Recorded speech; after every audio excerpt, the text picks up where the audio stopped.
नमस्कार। हिंदी की पाठशाला यूट्यूब चैनल में आपका स्वागत है।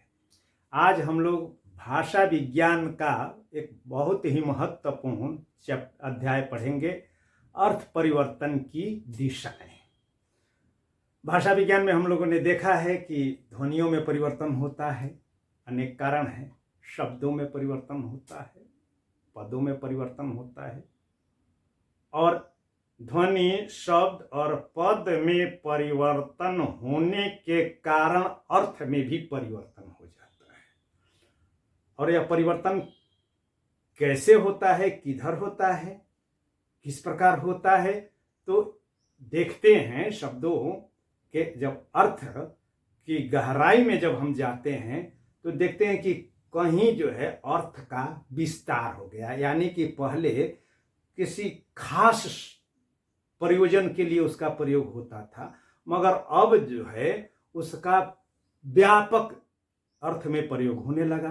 तो इस स्थिति को अर्थ विस्तार कहते हैं। और कभी कभार ये देखते हैं कि पहले उसका व्यापक अर्थ में प्रयोग होता था, मगर अब उसका संकुचित प्रयोग हो गया, तो इसको अर्थ संकोच कहते हैं। और यह भी देखते हैं कि पहले उसका कोई और अर्थ होता था, मगर आज उसका कोई और अर्थ जो है निकाला जा रहा है, तो उसको अर्थादेश कहते हैं। इस प्रकार अर्थ परिवर्तन की तीन दशाएं हैं, या तीन दशाएं या दिशाएं हैं। कौन कौन?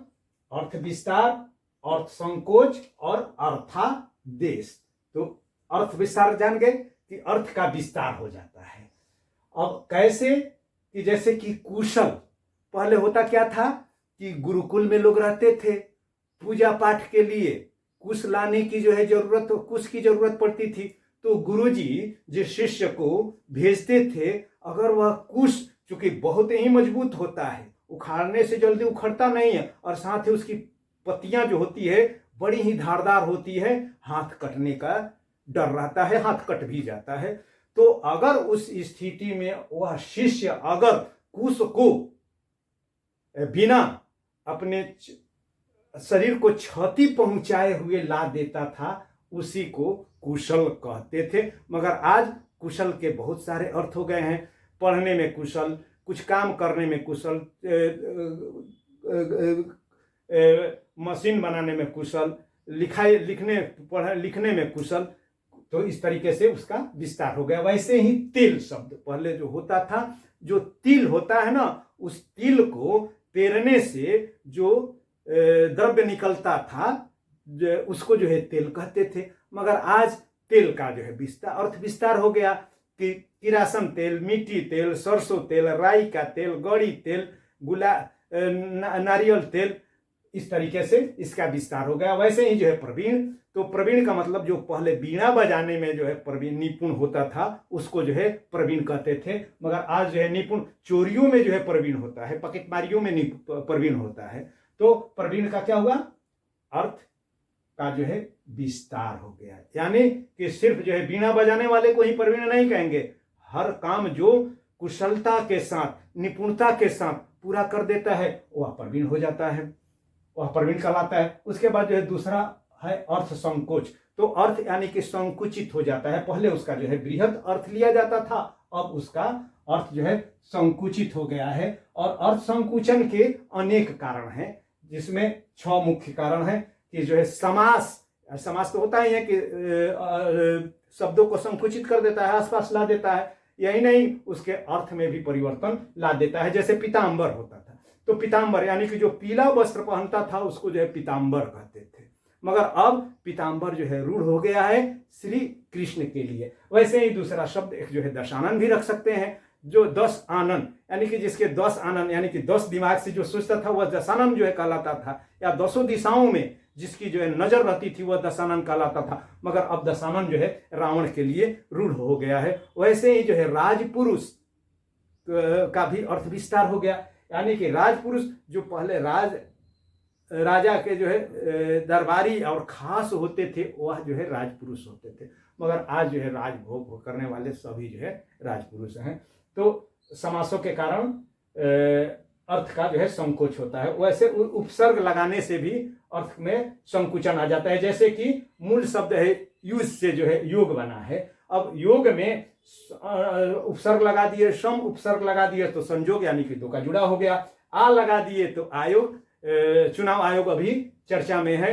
वैसे ही जो है नियोग, वियोग, तो इस तरीके से उपसर्गों के लगाने से अर्थ में संकुचन आ जाता है। वैसे ही जो है प्रत्यय लगाने से भी अर्थ में संकुचन आ जाता है। जैसे क्री धातु है, उसका करने के अर्थ में उसका प्रयोग होता था, अब क्री में जो है कार लगा दिए, कार, अब कार में जो है सा भी लगा दिए, प्रत्यय भी लगा दिए, उपसर्ग भी लगा दिए, तो साकार हो गया, आकार हो गया, निराकार हो गया, और चढ़ने वाली भी जो है कार हो गया। और यहाँ पर जो है कारण किसी कार्य के होने का हेतु कारण, और जो है कारक तो यहाँ भी जो है रूढ़ हो गया, यानी कि जो है वो 6 या 8 कारक हिंदी के अनुसार 6 कारक मूल रूप से, और नहीं तो संस्कृत वाला ले तो जो है 8 कारक कर्ता कर्म करण नामकरण कर देने से भी अर्थ का संकोचन हो जाता है। जैसे कृष्ण, जो काला होता था, कृष्ण वर्ण का होता था, उसको जो है कृष्ण कहते थे, मगर आज जो है कृष्ण कहने का मतलब सिर्फ वही मुरली मनोहर राधा के संग रासलीला करने वाले कृष्ण के लिए रूढ़ हो गया है। वैसे ही छिपरा जो है उन सारी नदियों को छिपरा कहते थे, जो क्षिप्र गति, क्षिप्र यानी कि जो है तेज धार के साथ बहने वाली नदी को जो है छिपरा कहा गया। मगर आज छिपरा जो महाकाल मंदिर जहाँ पर जो है टिका हुआ स्थापित है, तो छिपरा नदी के ही तट पर है। जो आज छिपरा नदी क्या, वो तो जो है नाली से भी जो है गई गुजरी हो गई है, नदी तो अब रही नहीं, मगर छिपरा नामरूप हो गया। वैसे ही पारिभाषिकता के कारण, यानी कि शब्दों को जो है परिभाषा में जो बांध देते हैं, तो उसका अर्थ संकुचन हो जाता है। जैसे रस यानी कि रस, पहले अनेक प्रकार के रस होते थे, मगर अगर काव्य शास्त्र में पढ़ेंगे तो 9 रस हो जाएगा या 10 रस हो जाएगा। अब वहीं आर्युवेद में जो है चले जाएंगे तो उसका जो है रस जो है 5 रस जो है मीठा, कड़वा, कसैला, खट्टा, नमकीन रस हो जाएगा। अब उसी में ध्वनि शब्द, जैसे अब ध्वनि काव्य शास्त्र में पढ़ेंगे तो ध्वनियाँ यानी कि परसा मधुरा कोमला हो जाएगी। अब भाषा विज्ञान में पढ़ेंगे तो स्वर्ण ध्वनियाँ, वर्ण ध्वनियाँ, स्वर और व्यंजन में जो है आ जाएगा। और उसी सामान्य तौर पर जो है ध्वनि प्रदूषण हो रहा है। तो इस तरीके से परिभाषिकता में बंध जाने के कारण अर्थों का संकुचन हो जाता है। फिर जो है विशेषण जोड़ देने से भी शब्द के अर्थ में संकुचन आ जाता है, उसका अर्थ सीमित हो जाता है। जैसे जन एक मूल शब्द है, अब उसमें क्या किए, विशेषण लगा दिए, अब दु उपसर्ग लगा करके उसका क्या कर दिए, दुर्जन कर दिए, सज्जन कर दिए, निर्जन कर दिए विशेषण जो है बना देते हैं। तो जन को विशेषण बना देंगे तो क्या हो जाएगा, उसका अर्थ संकुचन हो जाएगा। अब वैसे ही अब तीसरा है अर्थादेश। अर्थादेश यानी कि पहले उसका कुछ अर्थ होता था, आज उसका कुछ अर्थ, अन्य अर्थ जो है लिया जाने लगा है। तो यह 2 प्रकार का होता है। ऐसा हुआ है कि कुछ का अर्थ का जो है अच्छे भाव में उसका प्रयोग होने लगा, और कुछ वैसे भी शब्दों में परिवर्तन हो जाता है जो कि पहले बहुत ही अच्छे अर्थ देते थे, मगर अब जो है उनका अर्थ निकृष्ट रूप में होने लगा। तो अगर बढ़ गया तो अर्थोत्कर्ष, अगर उसका उसमें निकृष्ट अर्थ हो गया तो उसको अर्थापकर्ष कहते हैं। अर्थोपकर्ष के लिए जैसे कि एक उदाहरण जैसे कि हो गया मुग्ध जो है पहले मूर्ख को कहते थे, मगर आज जो है मुग्ध देख करके जो है मुग्ध हो गया, किसी चीज को देख करके मुग्ध हो गया, यानी कि उसकी तरफ आकर्षित हो गए हैं। वो चीज कुछ भी हो, किसी के रूप को देखकर, खाना दाना, मिठाई नमकीन के ऊपर जो है लट्टू हो गए तो हो गया मुग्ध। वैसे ही जो है साहस, तो साहस जो है पहले होता था क्या कि जो चोरी करता था वह जो है साहसी कहलाता था, साहस। मगर आज साहस, चोरियों में साहस, काम करने में साहस, लड़ने भिड़ने में जो है साहस, जहाँ कहीं कोई समस्या देखा उसमें जो है कूद पड़ा तो वो जो है उसको जो है साहसी कहते हैं, तो अर्थ का विस्तार हो गया। वैसे ही जो है सब पहले जो सभा समितियां होती थी जो है वैदिक काल में, तो उन सभा समितियों में बैठने वाले लोगों को सभ्य कहते थे। मगर आज सभ्य और सभ्य किसके लिए है? जो संस्कारित है, शिक्षित है, जो बड़े पद पर है, प्रतिष्ठित है, वो सब जो है सभ्य है। वैसे ही अर्थापकर्ष का हो गया, तो अर्थापकर्ष यानी कि पहले अच्छे अर्थ में उसका प्रयोग होता था, मगर अब उसका गलत अर्थ में नीचे उसका अर्थ जो है विकृत हो गया। जैसे कि असुर शब्द है, तो असुर पहले जो है देवताओं को कहते थे, जैसे अहुर मजना भी ईरानी किताब है। तो मगर अब असुर शब्द किसके लिए प्रयुक्त होने लगा?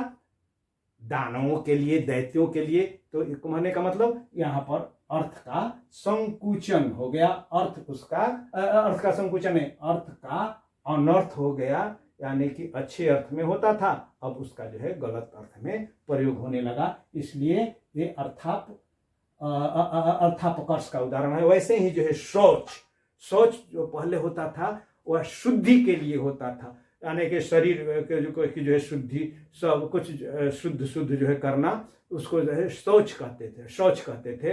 मगर आज शौच का मतलब वही दिशा फिरना, यानी कि अपने मल मूत्र का त्याग, मल मूत्र भी नहीं, मल का जो है त्याग शौच कहलाता है। तो यहाँ पर क्या हो गया?